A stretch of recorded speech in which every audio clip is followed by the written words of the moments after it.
arriving in U.S. mail from St. Louis in the original de Havilland DH-4 biplane in 10 bulky gunny sacks are the combined audiobook renditions and supplemental background information as presented in podcast form by me, Robert P. Fitton.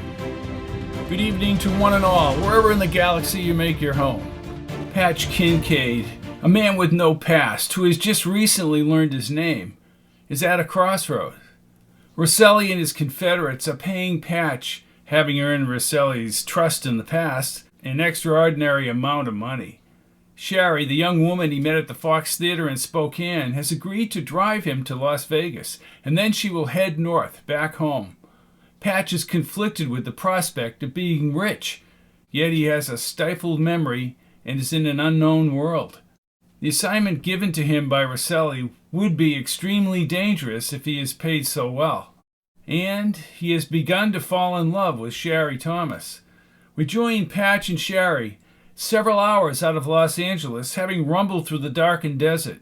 Ahead, the lights of Vegas produce a brightening glow in the distance as we begin Episode 2 of Return to Dallas. Las Vegas, Nevada, Thursday night, July 25th, 1963, 10:05 p.m. Sherry had not mentioned what she would do after meeting with McWillie, and Patch did not ask. The cooler night air flooded across the white vinyl seats. Patch rolled up the side window halfway. The seaside chirping birds of So Much in Love by the Time slowly melded into the song. He snapped his fingers as the vocals kicked in. The Las Vegas lights, a burgeoning glow only a few minutes before, brightened like a new dawn out of the desert darkness. That's a nice song, Patch. I really like it. The Las Vegas Strip blazed with a neon barrage from hotel to hotel. Sherry turned around as they passed the Sands Hotel. The blue light washed over her face. Imagine Frank Sinatra right in there. I'd like to hear him sing. I hear Sinatra is personal friends with President Kennedy. Patch nodded. Well, I'll call Frank and tell him we'll be a little late because we have to meet with Louis McWillie and check into the Thunderbird. You do that. He looked at her dark eyes and wide face flickering with each passing hotel sign. Her mouth opened at the next hotel, and she swung her eyes upward from the passenger window. A neon cowboy, 100 feet high, Frontier, bigger than that milk bottle? Oh, yeah. She leaned to her right as a parade of glitzy hotels continued unabated. Patch signaled and turned into a Shell station. I don't want to put you in danger. Sweetness, we're already in danger. 10:17 p.m. Our lead story on July 25th, 1963. An incredible development in the nuclear age. The White House has announced that representatives of the United States, the United Kingdom, and the Soviet Union have signed the Partial Nuclear Test Ban Treaty. This document will lead to the eventual elimination of nuclear weapons tests in the atmosphere, outer space, and underwater. Signing the agreement tentatively approving were U.S. Undersecretary of State W. Averell Harriman, Soviet Foreign Minister Andrei Gromyko, and British Minister of Science Lord Hailsham in Moscow. Patch twisted off the radio. Hard to believe, she said. They've been detonating all that radiation for years. Kennedy is pushing this. I bet the military won't like it. He noticed a large bird attached to the roof capped in a gold-frame marquee. Patch read the marquee out loud. Sammy Sleaze. I've seen him on late-night TV. I'd hate to be in the audience when he comes down there and starts his put-down routine. Sometimes he wears a devil's outfit and has a fake pitchfork. We'll pass on Sammy Sleaze. He pulled into a space along the brick wall. Two things. I'm a little anxious about this meeting with McWillie because I have no idea what I did for Rosselli and his friends. What's the second thing? $2,000 a week? What the hell do they want me to do? You should have asked Walter the Knife. I think when you're with Walter the Knife, you let Walter the Knife do the talking. He opened the door and stepped into the cooler air. Huge, shiny cars whooshed by on the strip. People were on the move everywhere. He opened the side door. She grabbed his extended hands and stepped into the lot. The apricot top and tan Bermuda shorts she had purchased at the vault in Santa Barbara fit her body snugly. Kennedy is a leader, Patch. Do you really think the Russians will keep their word about the test ban? She shrugged her shoulders. They have to. Look what happened last fall. Maybe you don't remember, but we had students at school filling fallout shelters last October. Even way up in Spokane? 90 million Americans almost died. Where were you before Spokane, Patch? I was on the cliff overlooking the river. I don't remember anything before that. They reached the elongated green canopy with bright red letters. Like a snippet of a movie, their reflection appeared just for a few moments in the hotel window. He liked the lightweight blue Hawaiian shirt and chinos she had bought him in a store 3 doors down from the vault. I think you were definitely hypnotized. Probably by the government, because Rosselli specifically told you to stay away from the government people.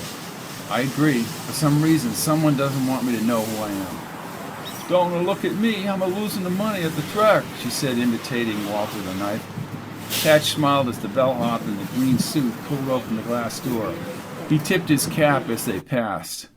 The inside noise generated a whole new atmosphere. In the soft light clusters, gyrating gamblers yanked chrome slot machine levers. A combination of cigarette and cigar smoke floated through the lobby. Vegas is the place to lose money. Sherry stroked her chin. I wonder what would happen to Moon if he tried to contact Rosselli. Rosselli would get him where it hurts. She smiled and looked up at him. You didn't mean what I thought you meant. Of course not. Moon doesn't have a pair. She giggled and dropped to her knees as she fully laughed. He held her steady as he waltzed up to the long walnut counter. The bald-headed guy in the gray tweed jacket tilted his head as he squinted disapprovingly at Sherry. Then he faced Patch. Sir? Sherry pressed her lips, but turned when she began another bout of silliness. Mr. Rosselli said I should ask for Mr. McWillie. And you are? Patch Kincaid. The man twisted his lips at Sherry, her back still toward him. Yes, sir, I'll be right back. Her eyes filled as she started again. She took deep breaths before she simmered down. We make a fine pair. Pair! Patch put some change in her hand and pointed at the slots along the wall. Why don't you try your luck? Good idea. Remember, you have to get 3, not a pair. Patch heard a few more bursts as he placed his palms on the counter. She pulled the lever on the center machine. The machine spun. She turned and shrugged her shoulders. I lost. You and Walter the Knife, try again. She nodded and dropped the change into the machine. 1 oranges, 2 oranges, 3, Patch. She jumped around as if she were on a pogo stick, and the money poured onto the blue flowery rug. You lucky dog! Patch trotted across the rug and roared in laughter as he squatted down. He almost fell over, scooping up the money. When he finally looked up, a balding man with a square face and a pointed nose folded his hands. He wore a brown suit, thin green tie, and baggy pants. Cheaters will be prosecuted. No, I really won, said Sherry. She helped Patch to his feet. I don't need the money. Can I quote you on that, Mr. Kincaid? He reached out his hand. I'm Louis McWillie. Patch closed his eyes and shook his head. Mr. McWillie, I didn't know. Thank you for meeting us. I got the word from L.A. yesterday. Listen, it's more relaxing down at the bar. Sure. This is Sherry. She's with me. Sherry gave a reassuring nod. With a quizzical expression, McWillie shook her hand. Sherry, pleasure. Chapter 9. The Thunderbird Hotel. The Center Lounge. Thursday night, July 25th, 1963, 10:17 p.m.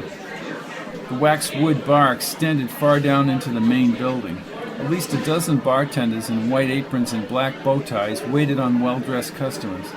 The lounge buzzed with cleavage-laden waitresses in black shorts, tiptoeing between the rounded tables like choreographed dances. A mixture of bass music from numerous sources shook the carpet. McWillie escorted them to an elevated table bench wrapped with a soft tan fabric. He lifted the white telephone receiver. You tell Jack our guests had arrived. He set down the phone as a Filipino waiter in a white shirt and tie rushed over. McWillie faced Patch. What can I get you to drink? Patch looked at Sherry. Beer is good. Make it 2, said Patch. Make it 3, Puma, said McWillie. He leaned forward as the little waiter scurried away.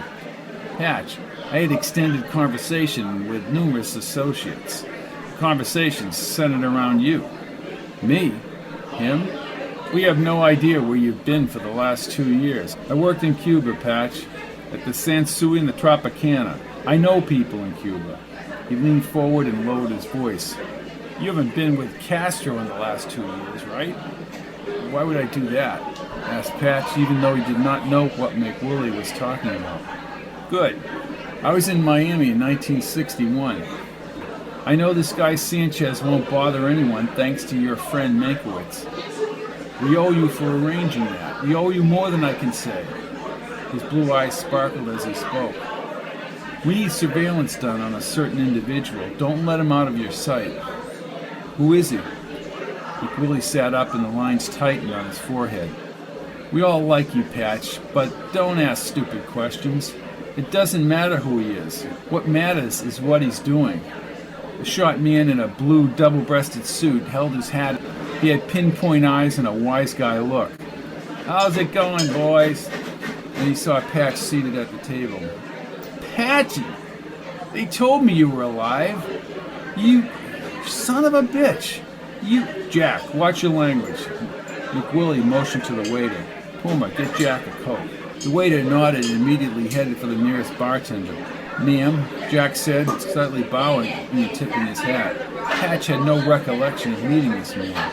You look tired, Patch, like you've been through the ringer, like you've aged 10 years. Jack's hip careened into Patch's side, shaking the table. McWillie waited and then spoke. I was just detailing the operation for Patch. Good opportunity, buddy, he said, pressing his lips and nodding. The man's name is Oswald, said McWillie, and he's a communist and a loner. Oh, he's a Marxist, said Jack. McWillie sneered at Jack and faced Patch. Oswald may have communist tendencies, Patch, and my people tell me he's an angry man, maybe even psychotic. You know, the bad childhood, etc. And I don't have to tell you how the Reds almost blew up the world last fall. I'll tell you straight up, there are a lot of us in this country who never want to get our asses back to the wall again. I've been to Cuba many times. Castro is a little prick, snapped Jack. Jack, shut up. You never can keep your mouth shut. Jack nodded his head. Oswald is involved in a lot of crap for a lot of people. Jack will get you going. We want to know what this man is doing 24 hours a day. You will be paid $2,000 per report. Via Jack? Asked Patch. No, you'll be paid via your post office box. Patch leaned toward McWillie. If I have to keep track of this guy, how do I let you know? We had thought about doing it in writing, you know, a journal. It's a better way. 3.5-inch reel-to-reel. Jack will make the arrangements to get the recorder to you. You will describe exactly what Oswald does and where he goes. Street numbers, describe the people he's with. We'll take care of deciphering it. Just do your job and nobody will bother you. That's exactly right. We want you to operate with impunity, Patch. When this operation is over, you'll have the opportunity for other operations. All above board, I assure you. Sherry unfolded her hands. Mr. McWillie, what if Oswald spots us? Make sure that doesn't happen. And I'll warn you both. The government wants to find you, Patch. They have no idea what happened to you 2 years ago, and they really want answers. Alan Dulles fired because of the Bay of Pigs. Mankiewicz was released from Cuba after the missile crisis and is still being debriefed. Mankiewicz? Patch had that surge of emotion and memory glitch as he did when Kennedy's name was mentioned. I'll make it a point to stay away from them all. Like I said, Dulles is gone and replaced by a Catholic, John McCone. Richard Helms is withholding everything and all the shenanigans in the Caribbean from his boss. If McCone knew he'd fire their asses, and so would Kennedy. All along they'd held back the Castro assassination activities from McCone. These men are experts on covering up to their superiors. Plausible denial. Patch nodded his head. I understand. Good. Are you in? He looked at Sharon. check with me, Patch. Yeah, I'm in. McWillie shook his hand. That's fantastic. This will help us in ways you'll never know. He removed a red card with white lettering from his shirt pocket. If anyone gets on you, Patch, you call me directly at this hotel. What about Jack? McWillie raised his brow. Everybody has their role. Jack doesn't need his ass in a sling. Jack's eyes brightened up. Thank you. Unless things get screwed up. Jack choked on his Coke and ice. Hey, I don't need the squeeze. You know all the cops on the force, Jack. He turned back to Patch and Sherry. My main point is you just do your job. Don't worry about anyone else. Keep it in all itty-bitty compartments, said Jack. Exactly. McWillie slid out of the booth without drinking his beer. Please thank Mr. Rosselli. I will. He looked over to Jack. Jack will take over now. Good luck. Thank you. McWillie moved along the bar and soon blended in with the patrons. Then he was gone. Jack pulled his Coke across the table. Sherry smiled at Patch. Where are we headed, Jack? You just follow me and Cleo. Cleo? Asked Sherry. My wife, sweetie. I'm Sherry. You brought your wife? Asked Patch. Well, my dog, Patchy.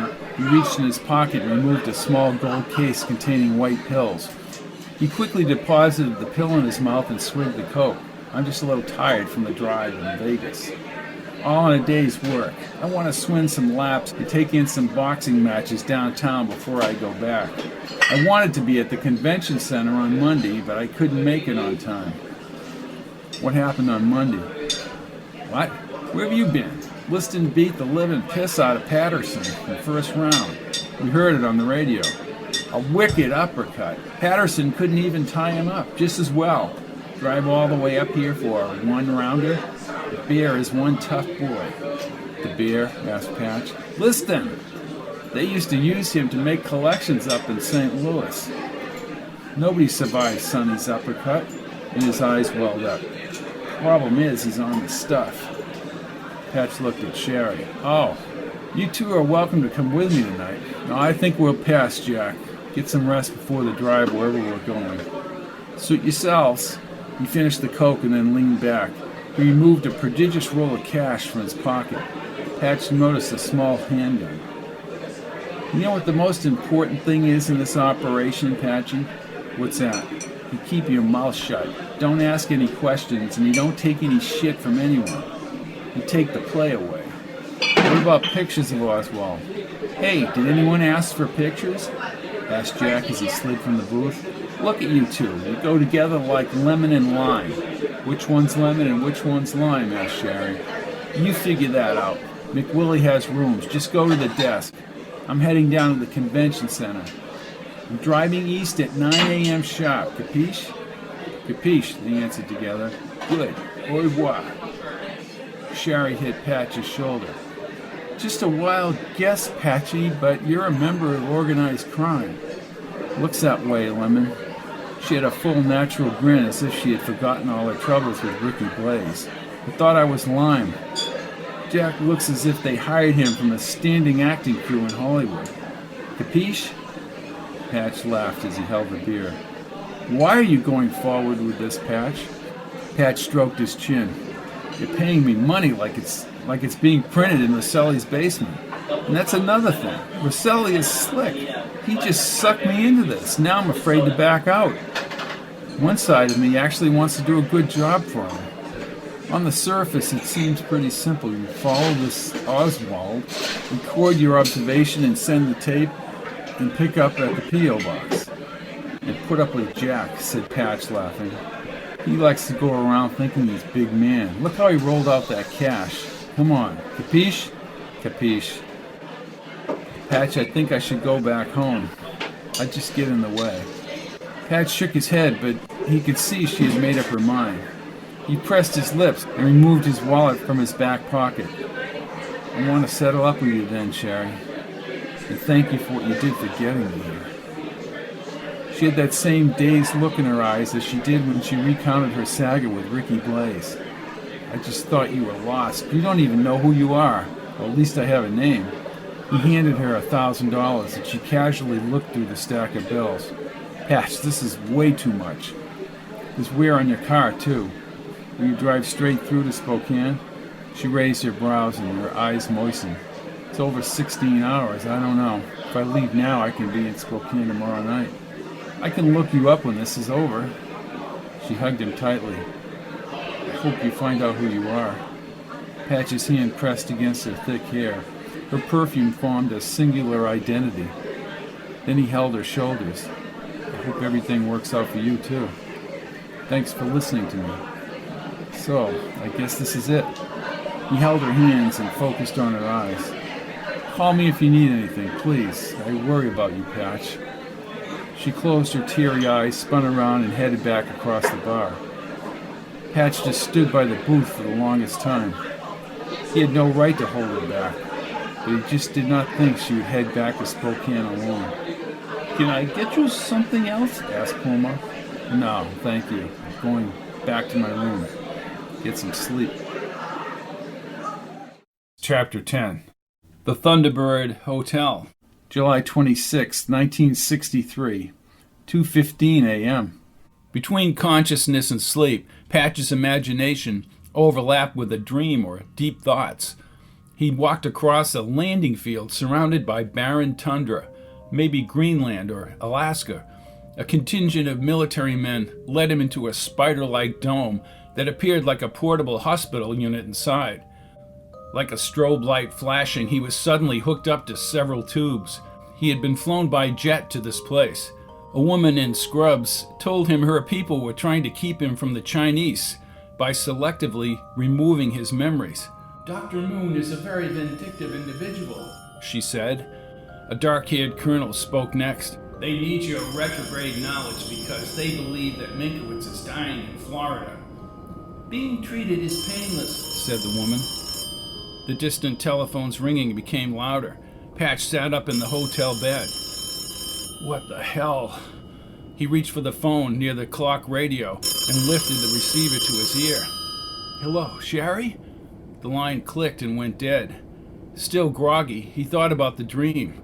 The Chinese. Minkowitz. Retrograde. Then he pushed the red button for the front desk. This is Mr. Kincaid in 104. Did anyone just call the switchboard and ask for my room? Hold on, please. Patch closed his eyes as he lay back on the pillow. Mr. Kincaid, I have Miss Olson here. She took the call. Thanks, Hello, Mr. Kincaid. said the squeaky Miss Olson. A man just called a few minutes ago. He had a raspy voice. Patch sat up quickly on the pillows. What? Did he give his name? No, sir. Thank you. He hung up the phone, but when he heard rattling in the parking lot, he leaped from the bed. In his boxes, he pulled back the drapes. A shadowy form slithered along the cars toward an idling 18-wheeler parked diagonally near the fence. Two men were inside the darkened truck cab. Patch dressed quickly and dragged open the sliders in front of the drapes. The truck engine now idled close enough to smell the fumes. He darted between the parked cars and cut at an angle to a whitewashed stockade fence. The light in the cab illuminated the two men, probably truck drivers. He crouched behind a Buick near the huge truck. Moon might not have been in the area when he called the hotel. Patch would have to check with the front desk. He backtracked, and then he started toward his room slider. Dr. Alexander Moon stepped around a smaller truck. He gripped a rifle and pointed it directly at Patch. The distinctively hoarse voice halted him in the middle of the lot. Stop right there, Patch. What do you want with me? Oh, what do I want with you? Your plan has been foiled. You will not accomplish your mission. What mission? Who am I? Why has my memory been wiped? Moon walked closer and raised his gun. Your stalling tactics will do you no good. Goodbye, Patch. And Patch, I would have told you. Told me what? Finally figured it out. I know why he died. It was off the coast of Florida. Who? Gunfire echoed off the hotel walls. Moon's body lifted off the ground, and his weapon flipped across the lot. Blood surrounded the doctor's arms and spread on the asphalt. Two men in suits from the front of the hotel ran into the lot. Another man in a tuxedo swept in from the right. McWillie, in a black tuxedo, held a long-barreled handgun as he trotted behind the first two men. He's dead, Mr. McWillie. Is that Moon, Patch? Patch walked forward, perplexed by Moon's last words. Moon's gray hair flowed onto the asphalt. Yes, that's Moon. Good. He looked up at McWillie. Thank you. Who the Christ is Moon? Scientist. He thinks I had some kind of information and wanted me dead. McWillie turned to the turtleneck man. Bring him out to the desert. What's in the desert? Asked Patch. McWillie paused as if he was about to deliver an off-quoted line. There are graves dug outside of town just waiting for troublemakers. Understood. Close call, Patch. I told Jack to make sure you're armed. How did you know about Moon? McWillie grinned. You have guardian angels watching over you, Patch. The Thunderbird Hotel, Las Vegas, Nevada, Friday morning, July 26th, 1963, 8:30 a.m. Patch leaped for the ringing phone. His heart jump-started. Hello? Patchy, I'm ready to hit the road. Patchy, is that you? Jack, I'm just getting up. We had a rough night out there. So I heard. You should have called me. You were out. Oh, yeah. Listen, I've ordered breakfast for you in your room. That's nice of you. No problem. We've got a long ride. It's a one-way trip to Tipperary. Sorry about the broad. Me too. I'll be ready in a half an hour. By the way, your man in the moon guy, you know, the guy they plugged in the lot? What about him? He was looking for Johnny Rosselli after Thursday's Dodgers game. He said he was your friend and asked where you were. Really? They told him to hit the road, but then they tailed him. Two things, Patchy. The word is out that you walked right in the parking lot and faced the bastard. Your operation is much too important for some dumbass to mess it up. What's the second thing? I got you at 38. Thanks. Don't mention it. Don't be afraid to use it if you have to. I take care of my friends and they take care of me. Capiche? Capiche. Somebody knocked on the hallway door. Patch hung up the phone. Then he unplugged the small lamp and removed the bulb and shade. He held it in the air. Who is it? Room service. He stared at the door and approached, gripping the neck of the lamp. Patch slid the chain and turned the lock. He raised the lamp and pulled back the door. In her light jacket, Shari stood with both hands on the handle of the food cart. I thought you might be hungry. He ran around the cart and hoisted her into the air. I couldn't leave you back here, Patch. Capiche? Capiche. He lowered her to the carpet. Then they came into a tender embrace. Her lips were smooth and sensual. When they broke, she had a huge smile. Then she shook her head. I got to some place called Pony Springs in the middle of nowhere. Patch let his hand glide along her thick dark hair. The whole way out of Vegas, I was a wreck. Patch, I just couldn't leave. I didn't want you to leave. He placed his fingertips on her cheeks and kissed her again. Some things only happen once, Patch. I have no idea where this Oswald thing will lead. Two heads are better than one. Maybe there was a reason why you left last night. I don't understand. Moon. He came armed and ready to kill. McWillie's boys gunned him down in the parking lot. He was about to kill me. She hugged him again. Oh, Patch. He's dead. He said my plan was foiled and I wouldn't complete my mission. He said he had finally figured out why somebody died. It was something to do with the coast of Florida. That makes no sense. Well, to Moon, it made great sense. She looked into his eyes. What do you mean? Another dream, vivid. Some military operation way up north. They had tubes hooked into me to selectively wipe my memory, Shari. Then it's true. But why Spokane? Pat shook his head. I don't know. But I do know that Moon and the Chinese were after me. Whoever got at my memory was afraid that Moon would find out things. And they mentioned this Mankiewicz. That's all. Patchy, that's more than enough. Jack counted something in the trunk of his Oldsmobile and recorded it on a clipboard. He turned when he saw Patch walking with Shari across the parking lot. Then he slammed the trunk shut. Well, how do you like that? Lemon and Lime back together again. Where are we headed, Jack? Just follow me. He threw the clipboard in the back seat and the dog barked. Did you tell her about Moon? He told me. What a relief. McWillie said he was a nutcase. That's an understatement, said Patch. Okay, Jack, you're in charge, the way I like it. As Jack shuffled over to his Oldsmobile, Sherry grabbed Patch's shoulder. Patch, I've been trying to understand what Moon was talking about. Who died off of Florida? You're asking me? You think you shot somebody and they started running away from Moon? I remember Moon was chasing me. If somebody had died, I would have remembered that too. Chapter 11. Henley Service Station, Route 66, Gallup, New Mexico, Friday afternoon, July 26th, 1963, 2:45 p.m. With the Impala parked diagonal to the gas station, Jack's mouth forever flapped inside the phone booth.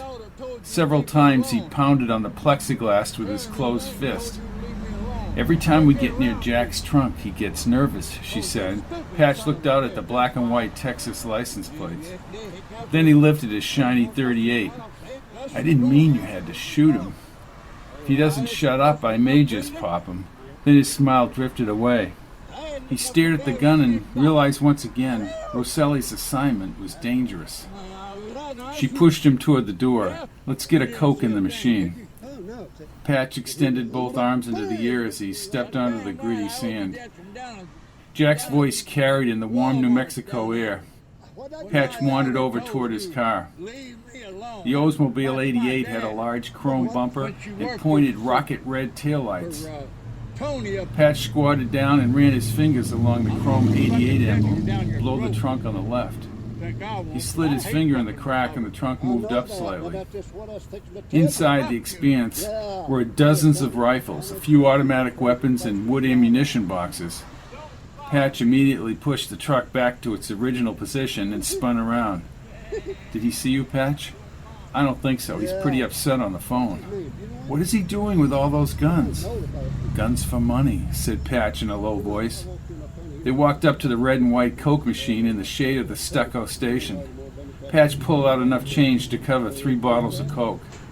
As if he were playing the slots, he deposited the quarters. Each Coke had a distinctive tumbling sound as the green bottle slid to the bottom of the machine. She removed the bottles one by one and gave them to Patch. He flipped off the caps on the side opener and handed one of the cold bottles to Sherry. Thanks, Patchy. Don't mention it, he said, opening his bottle. In the hot sun, he let the cold, sweet caramel liquid bubble down his dry throat. He wiped his sweaty forehead with the bottle. Man, it's hot out here. She dabbed a tissue on his brow. There. Thanks. Patch checked his watch.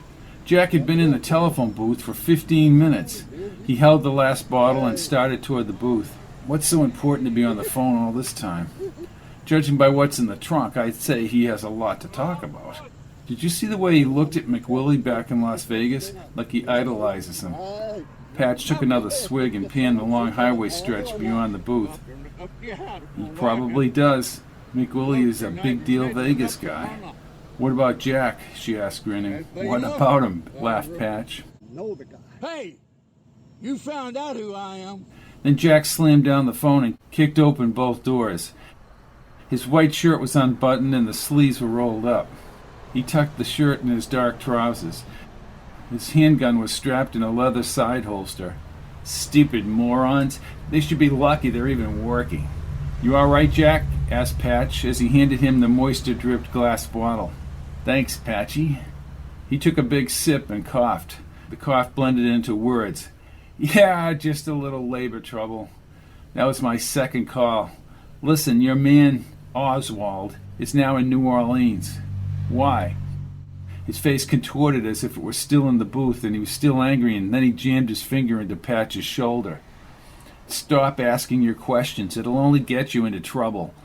I understand. Good. Sherry took a sip of Coke. You should be wearing that .38 I gave you. I gave you the strap. Somebody shoots at you. It's not going to do you any good if your piece is lying on the back seat. Patch nodded as he finished the Coke. Jack looked down the road as he tilted the Coke bottle, but he spoke before he drank. Come on, Lemon and Lime. Let's get off the reservation.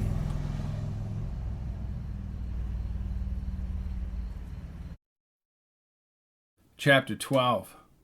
Egyptian Lounge Restaurant, Dallas, Texas, Saturday, July 27, 1963. With Sherry asleep on his shoulder, Patch followed Jack's Oldsmobile into the parking lot of the Egyptian Lounge Restaurant. He shut off the car in front of a sign for extra parking under the light pole. The neon restaurant sign covered the white and palace seats with a magenta hue. Sherry, her head on his shoulder, opened her eyes wide and yawned. "Where are we, Patch?" "We crossed Dallas on the highway." Jack patted his dog in the front seat of the 88. He closed the door and started toward the restaurant. Opening the restaurant door, Jack motioned with quick head nods for them to come inside. Patch looked into Sherry's brown eyes. "I thought we'd be at a hotel by now. I can't even keep my eyes open." Jack waited at the door. Come on. Who are we talking to, Jack?" "You listen to me, Patchy. You keep your mouth shut around Mr. Campisi." He shrugged his shoulders at Sherry. Even after midnight, the music played through the speakers. Garlic and unidentifiable spices inundated the tiny restaurant. A few people sat around tables to his right. Like a moth drawn to a porch light bulb, Jack gravitated to a booth along the opposite wall. Seated at the booth was a man with dark hair so thick the comb marks were visible on the sides. He had a straight set of teeth and piercing black eyes. The man looked over his shoulder at Patch. Again, Jack motioned with short, jerky movements. Patch placed his hand on Sherry's back and guided her across the room. A waiter with a pot belly appeared with 2 glasses of chilled water. An older woman wearing a white apron slid sliced scallop bread on the linen tablecloth. The bread's freshly baked essence drifted through the air. Campisi put on his reading glasses and checked something off on a typed invoice. Then the woman removed it from the table. Only moments later, the bartender carried 2 heaping ceramic dishes of steaming lasagna. Campisi and Jack crossed the restaurant. Campisi stopped at the bar and briefly extended his hand to the little grunt with short hair above the ears and a bald scalp. Jack nodded his head as Campisi spoke. Then he disappeared into the back room. The bald guy pursed his wide lips and held Jack by the arm.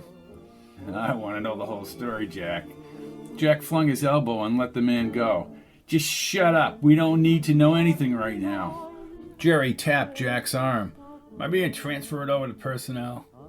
"How the hell do I know?" asked Jack. "I could talk to Pinky Westbrook, Paul Bentley, or Nick McDonald." Jack pointed a fork at him as he spoke. "They'll tell you exactly what to do when they tell you, Jerry. It's undetermined as of this time. You leave them out of this." Sherry nibbled on the lasagna for the first time.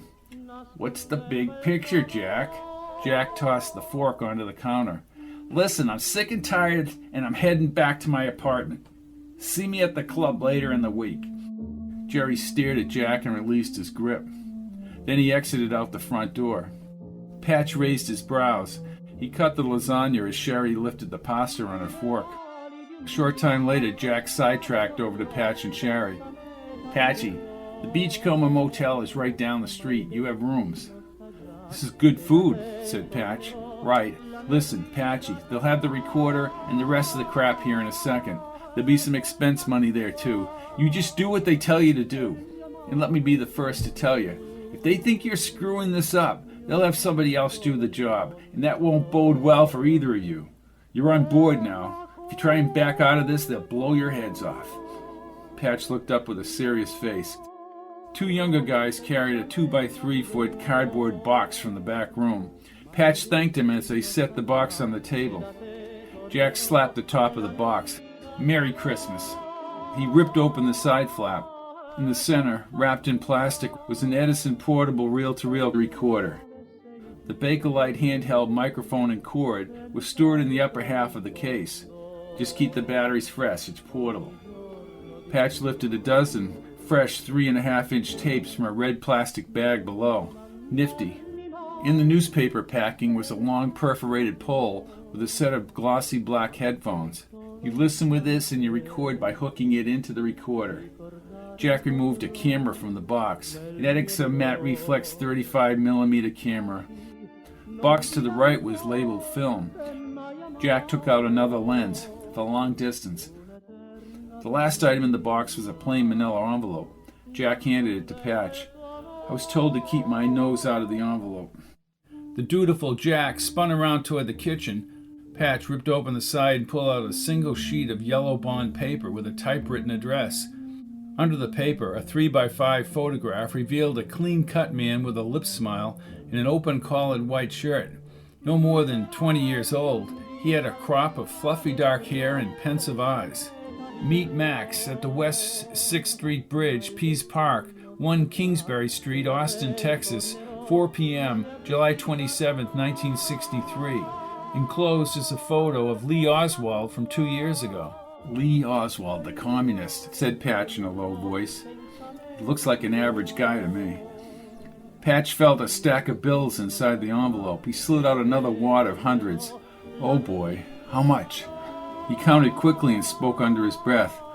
Looks like another $2,000. This just keeps getting weirder and weirder. She looked into his eyes and rested her chin on her folded hands. You've got your $2,000, Patchy, capiche? Capiche. As Patch drove the Impala down the state highway, headlights shone over the top of the hill behind him. He stared into the rearview mirror. What's the matter, Patch? She asked as she looked over his shoulder. I never trust cars that appear at 2:30 in the morning. It's probably nothing. You know how this thing has made us both jumpy. Jumpy and rich, answered Patch, half smiling as he checked the mirror again. I'll take the rich part.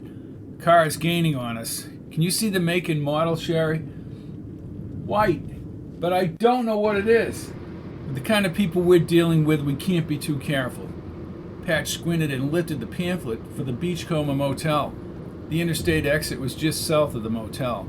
I'm going past the motel and onto the interstate, but I want you to drive. You want a race driver? I do. She slid over Patch and grabbed the wheel. The white car was less than a few hundred yards behind them now. Her speed remained consistent to the ramp. When they were almost on the highway, Ford signaled and followed them up the ramp. Once on the 3-lane, she gradually increased speed and turned up the radio. Patch grinned as Johnny Cash's Ring of Fire played on the speakers. We're in a ring of fire, she said. She was now traveling 70 miles an hour and accelerating up the long incline. Ford reached the highway. The Impala crested the hill at 90 miles an hour. Patch stopped singing when she jammed on the brake. Then she skidded across the median and crossed the opposing lanes. She glided the car perpendicular to the highway and down the embankment. Patch leaped out the door and shimmied up the embankment on his stomach. She slid against his body. You are very good. I am. The station wagon crossed the hilltop, and soon the glowing red taillights faded into the night. Patch put his arm around her. I have no idea who those people were, but they were definitely following us. She kissed him again. Let's get to the Beachcomber. I'll park the Impala off lot. Capiche? Capiche. Chapter 13. West Street Bridge, Pease Park, Austin, Texas, July 27, 1963, 3:56 p.m. What concerns me, said Patch as they walked in the heat toward an arched bridge over a gravelly river, is they, whoever they are, recognize your car. They have to find us first, said Sherry, which is what they did at that restaurant. Maybe it's someone who knows Jack, or someone who is tracking Jack or his buddies inside. Rosselli asked me about your tag, and then McWillie asked. The sun beat down on his face. If Rosselli wanted to kill us, he would have just ordered it in L.A. Rosselli thinks you walk on water, Patch. I'd like to know what I did for him. She raised her brows. Maybe you held up a bank. I think it's more than that. Agreed. Patch grinned and leaned against the stone bridge's double-rail fence. A light breeze cooled the sizzling Texas sun. He wiped his brow on his Hawaiian shirt sleeve. I was looking at the map. There's a whole stretch of beach along Galveston. I heard there was a god-awful hurricane there around the turn of the century. The beach got wiped out and houses went out to sea. Oh, I saw it. It looks beautiful now on that little map picture. She held both hands and looked up. Incredible that someone has selectively erased your memory. My personal memory. Other things someone didn't want me to remember. Right. They held hands as they turned back to the stream. I keep asking myself what these people are up to. Oswald is being watched by someone with a vested interest, said Sherry. Whatever we observe will help that vested interest. I don't think they care about us as much as they care about where this Oswald is. What would Bond do? She opened her eyes wide and then gripped the fence as she employed her British accent. Sleep it off. Oh, really? Asked Patch with a sly grin. Mr. Kincaid, you have gotten us into enough trouble. I have just begun. His smile dropped as a man with an open khaki shirt and slacks walked deliberately toward the bridge. This must be Max. Max wore a green baseball cap and wore black work boots. He gave a quick nod and his smile trailed upward. Max, you are Lemon and Lime from Dallas. Nice to meet you, said Patch, shaking his hand. Max nodded at Sherry. Ma'am, let me tell you both that Dallas is not as hostile as people might say. Even the president is coming to Dallas in November. Great, said Patch, wiping his brow again. I'm sure our meeting has to do with the Oswald surveillance. Yes, sir, does. You have the photograph of the subject? Yes, said Patch, taking out his wallet. I have an updated photo, said Max, as Patch handed him the picture of the fluffy-haired man. Max placed another tiny photo in Patch's hand. This photo is current. By the way, this will be the only time you'll meet me. Max now faced the river and placed his hands on the bridge rails. I'm here to give you a few ground rules of engagement. Yours is a singular operation for which you will be well paid. You will send, via 3.5-inch tapes, a concise and accurate verbal report of the surveillance of Lee Oswald. Do not, and I repeat, do not operate outside that boundary. Stay away from Oswald. Don't let him know you're there. I would ask you also not to deal with Jack Ruby. He has accomplished his job. Understood. If there's trouble, meaning if your lives are threatened or your cover is blown, you will immediately call your original contact, whoever that is. Get out a notebook. Sherry held out a pen and a tiny black notebook. Do not arrive in New Orleans until the evening of 1st August. The following morning, at 900 hours, your envelope will appear in the Lafayette Square station in the government building. The box assigned to you is Post Office Box 300543. Again, do not let the subject know you are watching him. How long will Oswald be under surveillance? Asked Sherry. You'll know. When you mail the tapes, do not include a return address. Send them to Mr. Ed Torres, P.O. Box 2119, New York, New York. Return any paperwork in your next mailing. I have it, said Sherry as she wrote down the remaining numbers. Torres will get the tapes to you? Asked Patch. Yes, sir, but Torres is not to be involved in this in any way. Memorize the address. Call your original contact with any problems, and you'll have a local contact in New Orleans. Do you have any questions? They shook their heads in unison. Drive to your post office box in New Orleans on Friday, 2nd of August, 1100 hours. Use the Lemon and Lime names with your contact. We will, said Patch. What do we do in the meantime? You've been granted downtime until the operation commences, said Max, smiling. Please wait here for additional instructions. Good luck. Patch shook his hand. We'll get it done, ma'am, he said again, nodding to Sherry. Max turned slowly and proceeded along the bridge. The breeze picked up, cooling the sweat on Patch's brow. Max rounded the tree clump at the river's edge. If old Max isn't military, then I'm Snow White, said Patch. Funny you don't look like Snow White, she said, smiling. Patch returned the smile and pointed at her. You are a pain. So I've been told. Patch wiped his brow. Sure is hot out here. Patch, how does Rosselli fit in with the surveillance of this Lee Oswald? Patch shook his head as he looked back along the road. And who is Torres? Who the hell knows? Patch again pictured seeing Max somewhere. Obviously, they want to check on Mr. Oswald. That would mean that he's doing a part of something else, something bigger. Exactly. She locked her arm around him and they stared into the ever-moving stream. Patch felt secure with her touch. You are Lemon? Asked a deep voice from behind. That's him, said a chunky, dark-haired man with a Spanish accent. He shook Patch's hand. A man shorter than Patch with pinpoint dark eyes and hair flapped over his head ground his teeth together.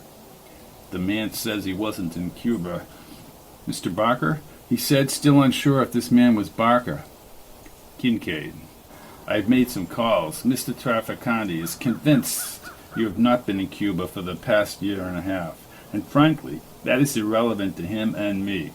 I'm here for one reason. It's the same reason why I left Batista with my family to go to Miami. We know you didn't open your mouth about Carlos Sanchez, and then you and your professor friend tracked him down and killed him. We all think you have balls, Kincaid. I know that Mr. Trafficante does too. That took some doing. I appreciate your confidence. After Sanchez died, we had the missile crisis. The world is an unsafe place. You're probably asking yourself, what is this tracking of Oswald all about? I've thought about it. Only natural.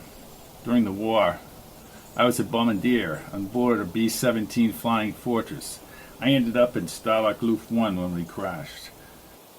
16 months later, the Russians opened up a camp, and we were all free. I learned to accept a lot of things and keep my mouth shut. Just remember that when you're following Oswald. Don't ask questions. He squeezed Patch's hand tightly. Let's keep the world safe. We need to do what we need to do. The many are more important than the one. Patch nodded. Barker left without saying anything to Sherry. 100 feet down the road, they walked by a 1959 blue Chevy. The dark-haired man behind the wheel set down a pair of binoculars. Who the hell is he? As Patch moved with Sherry down the road, the car engine started, but the guy did not drive away as they approached the open window. He wore a light blue shirt and sipped on a bottle of Dr. Pepper. Howdy, said Patch, looking at the binoculars on the vinyl seat. Can I help you? Gee, I don't know. If I were a suspicious guy, I'd think you were spying on us. I like to watch the birds along the river, all the way from North Carolina. I have relatives here in Austin. Well, have a nice trip back, said Patch as they walked along the car. Sherry opened her eyes intensely as she stared at him. Patch saw the dealership name in chrome, which was attached above the rear bumper. He waited till they were further down the road. Woolsey Chevrolet, Nags Hill, North Carolina. Maybe he is watching the birds. Let me be honest with you, Patch. I'm scared. I have a bad feeling about all of this. She unwrapped a foiled juicy fruit. Maybe I'm making more of that guy than I need to. Oh, and Patch, there was a sticker on those binoculars. Like an official sticker, like a company might put on something they own. The name Buck was written below. Really? OP921E2. And I got his tag number, 101-81939. Patch placed his hands on her shoulders. Why do I now feel this is more important than we thought? Because it is. It's Chapter 14, Galveston Island, July 27th, 1963, 7:15 p.m. On a desolate stretch of beach, shorebirds soared above the silver-churning waves, disappearing into the milky sand. This day had warmed nicely under a panoply of billowing clouds hovering high over the isolated beach.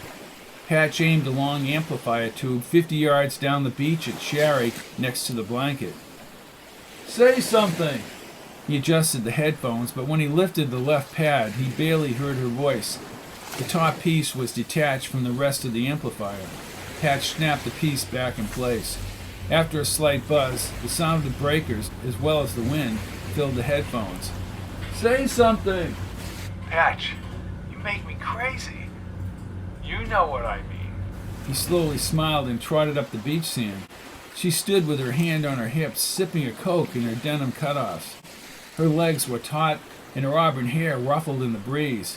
The sun glistened on her white teeth. With a strange grin, Patch looked her over.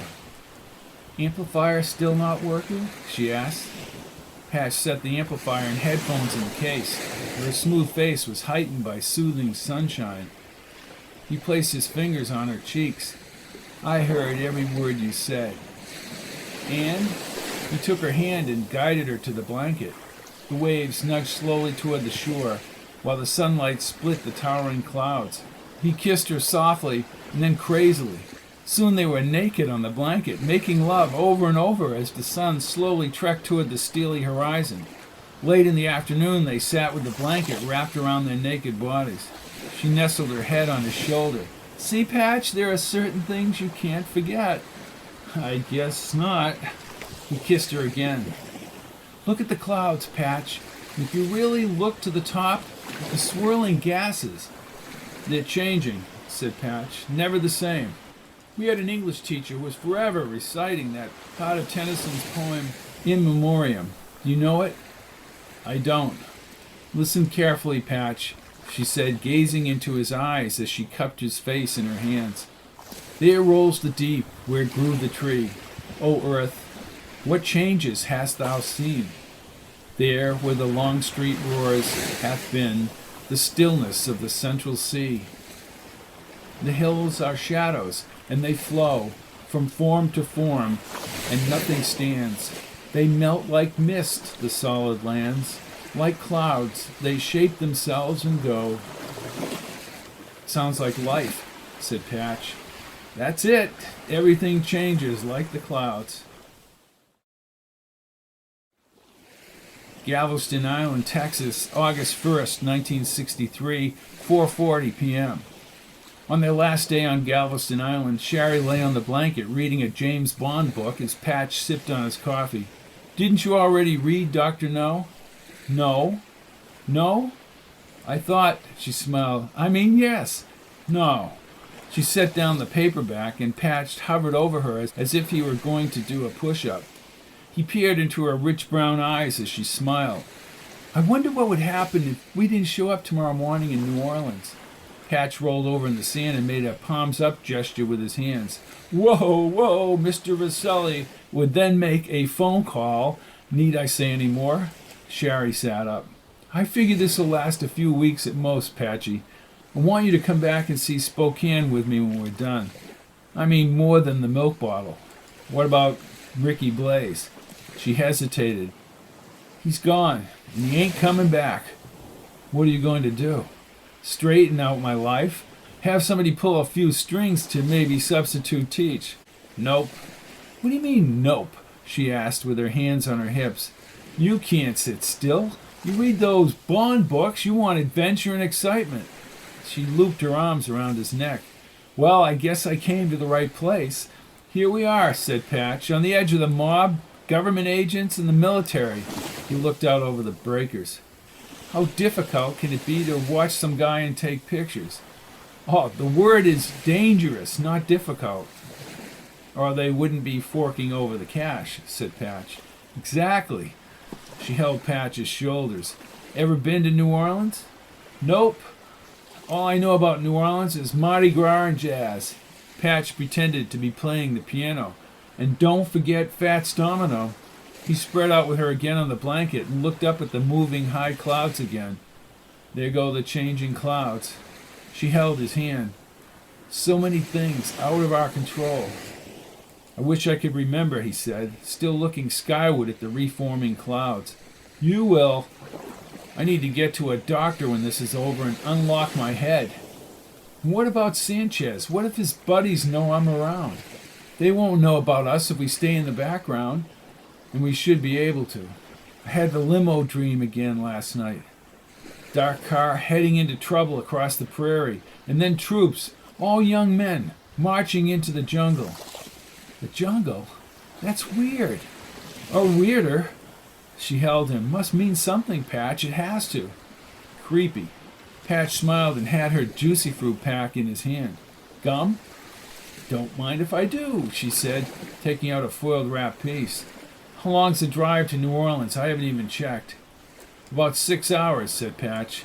"If we leave early, we can be at the post office by 11 a.m. He shook his head. "What's the matter?" "I have that feeling again. Like when I'm in that repeating dream, Sherry. Impending doom." Chapter 15. Lafayette Square, New Orleans, Louisiana, Friday morning, August 2nd, 1963, 10:57 a.m. On Friday morning, before they left, just after dawn, Patch again familiarized himself with the linear black sound amplifier that connected the amp and the little tape recorder. All the Ensco chrome color slides they had taken in Galveston were segregated from the New York mailing. He placed a red and yellow 35mm canister into its aluminum case. By mid-morning in New Orleans, Sherry had parked the Impala near the post office adjacent to a city park. The map designated the post office as the massive stone building across the busy street. They rounded a garden display and stepped toward the columns under a huge flapping American flag. With tremendous trepidation, he climbed with her up the stone stairs. Then he pulled open the heavy doors. The voluminous federal building smelled of ink and varnish oak. Wide, grainy brown floor panels were glossed to a spit shine. The brass-rimmed post office boxes formed a wall straight ahead and to the right of the counter. Each box had a tiny window with gold and black stenciled shadowed numbers. The dark-numbered wall clock neared 11 a.m. As they passed the oak tables and wide windows, a man with scruffy eyebrows and a brown touring cap rounded the corner. He wore white pants, as if he worked in a fast food restaurant. Grabbed Patch's upper arm with a sense of recognition. He spoke in a low, baritone voice. Patch Kincaid, you're alive.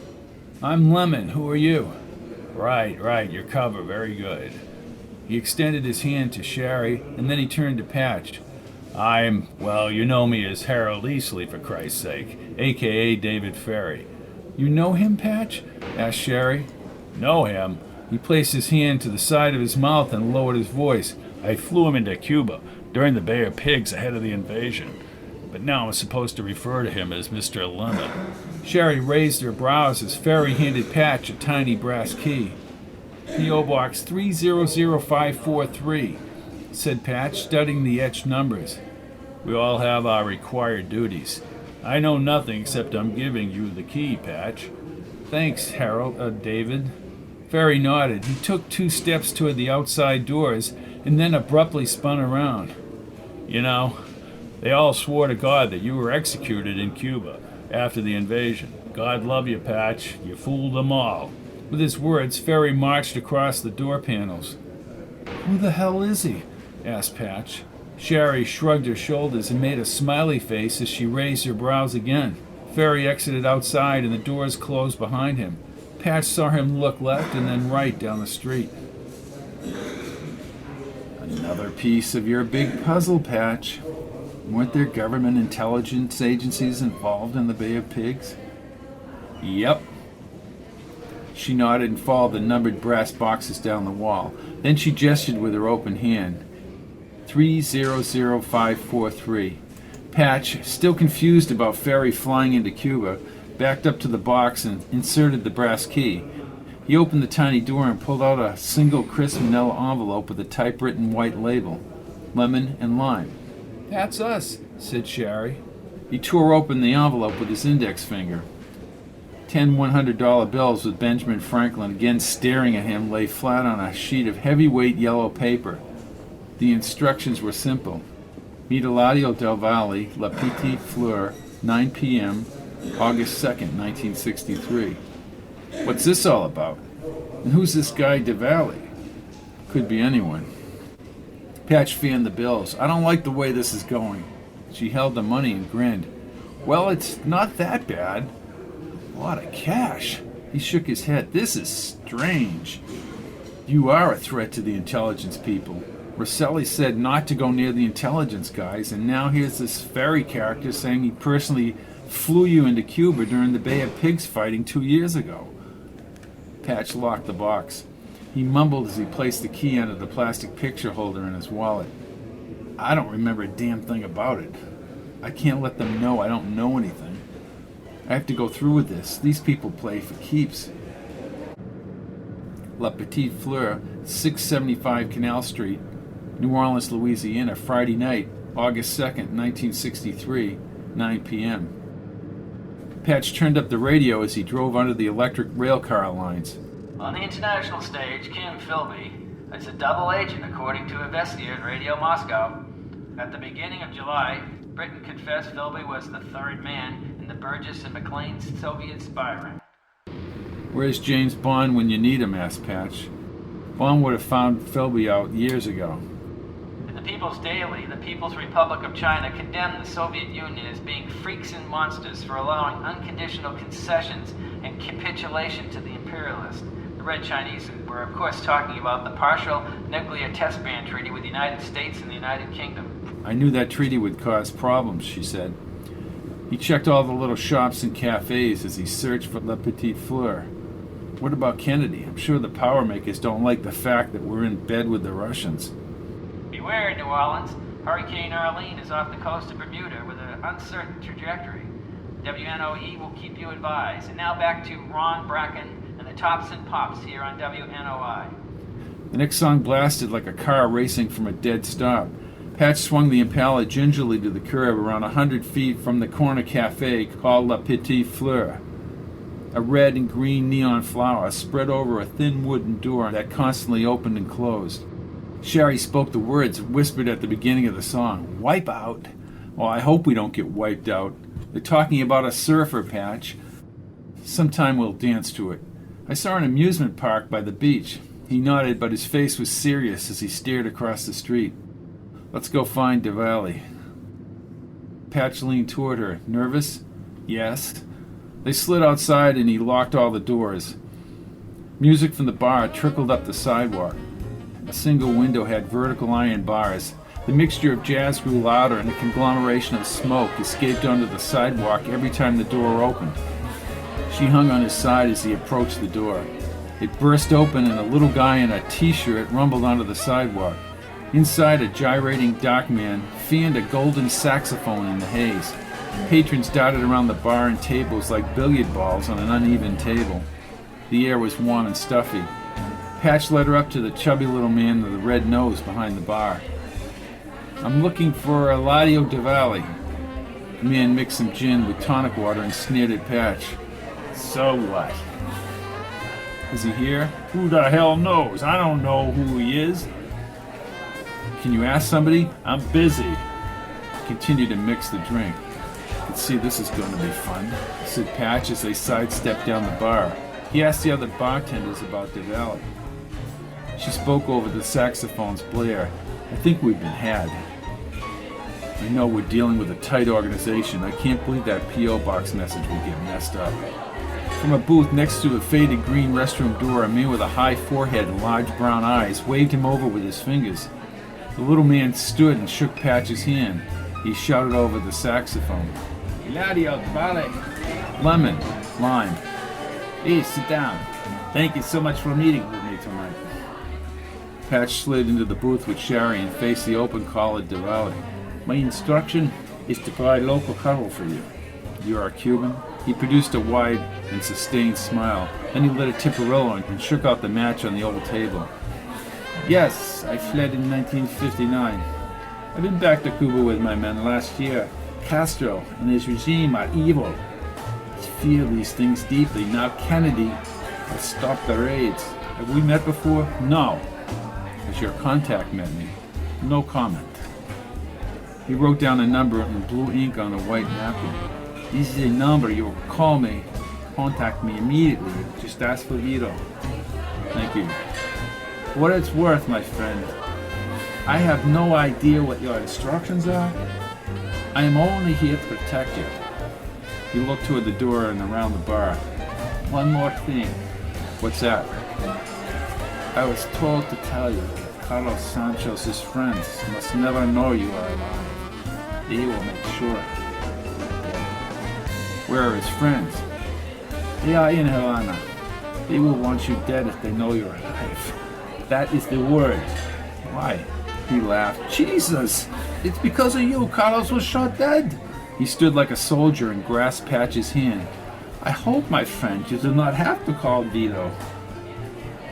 Patch leaned toward her as Diwali pushed open the Canal Street door and then he was gone. This is becoming way too dangerous. A gray-haired man in a white shirt kicked open the front door. The guy's hair was pushed back and messy. His eyes were intense as he walked along the bar. He spoke to no one. Then he extended his hand. Good to see you again, Patch. I have a message for you. A large pearl-handled handgun was stuffed into a side holster. How do you know my name? Got the innocent routine. I ain't got time for it. The message is, proceed according to plan. Yeah, right. Hey, don't be a wise ass. I don't like bullshit. You got that? Or I'll whip your ass. Okay. I want you to get a nice hotel downtown. I suggest the Charlemagne, he said, placing 5 $100 bills in Patch's hand. Call your contact and get him a phone number. Heard good things about you since I last saw you. How did we meet? He flipped an orange card to Patch. Cut the shit, Patch. You're a private investigator. You know that, Patch. Don't call me unless you're cornered. As far as you're concerned, I was never here tonight. Not tonight, not tomorrow, never. Understood. One more thing. I was told by a little birdie that you should take a walk down Decatur Street to the Havana Bar before you go to the hotel. Lee Oswald might be in there. You didn't hear this from me. Okay. Good luck. He looked at Sherry. Ma'am, Mr. Bannister. Bannister exited the same way he had come into the bar. I honestly don't remember that man. He remembers you. Maybe Cuban intelligence took away your memories. Patch threw back his head and laughed. You're asking me? At the end of the street, a blue 1959 Chevy pulled away from the curb ahead. That's the car in Austin, shouted Patch. Buck, the bird watcher, joked Sherry. Obviously, Buck is working for somebody, she said. We need to have someone trace that plate and find out who this guy is. He raised up his wristwatch. It was 12:35 a.m. The early morning stillness was broken by loud talk and music from the bars ahead. He walked with his arm around Sherry down Decatur Street. People clutched chairs and each other in the low light. The bar on his left was called the Havana Bar. Obviously the bird watcher is working for somebody, she said. Why, because of the number on his binoculars? Sherry nodded as a tall black woman in a white dress, reeking of booze and an overpowering cheap perfume, staggered out and threw her arms around a man smoking a cigarette. The guy ripped her arms away. Get lost! She blew a kiss to him in the doorway and then started down the street. Patch thought he saw Oswald inside at one of the tables. He checked his wallet. Sherry looked at the photo they had received in Austin. Oswald. They edged inside the doorway. Oswald sat next to a slightly older Cuban in a sleeveless blue sweater. The Cuban's well-formed biceps bulged in his short-sleeved shirt. He ordered a tequila in Spanish. Oswald quickly drank the tequila when it arrived. Man keeps late hours. With Cubans? Doesn't look like a loner, but he sure looks ill from that drink. Patch held her inside the open door. Somebody brought Oswald a lemonade. Once he finished the lemonade, the group stood at the table. Patch steered back to the street. He quickly backtracked to the Impala with Sherry before Oswald and his friends came outside. They're shelling out thousands to watch a guy who spends his time drinking lemonade and tequila after midnight. This should prove real interesting. Patch's stomach jolted when he saw 4 men in the shadows of an alcove about 50 feet away. Don't turn. There's 4 guys watching us ahead. A bull-necked man with a sloping forehead, pinpoint eyes, and a buzz haircut stood ahead of the others. They all wore sports shirts and chino pants. See a white station wagon? She asked. No, but that big guy has arms like bridge supports. Have you seen them before, Patch? She asked, looking inside the Havana Bar. I've never seen them, but they're definitely watching us. Let's scoot into the bar. I hope there's a back door. Patch squeezed her hand and stepped into the chattering conversation inside the bar. Quickly they navigated around the patrons and out the rear door. Once in the side street, they began running. They knew we'd be here. Bannister knew we'd be here. Has he set us up? She asked. No. Maybe the people he works for, or who work for him. He guided her forward. Back to the hotel. If there's trouble, I'll call Rosselli.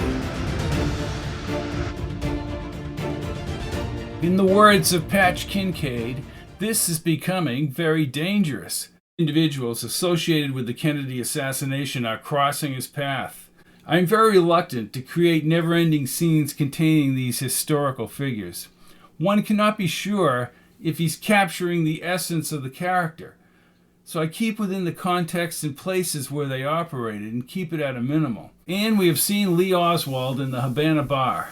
Patch says he doesn't look like a loner. And I think that Oswald was an introvert in the Jungian sense, but not a total loner as described in the Warren Commission. Let me check my ticket here. It's time to board the plane. I'll be back next week as the cauldron in New Orleans starts boiling a little bit. Have a good evening.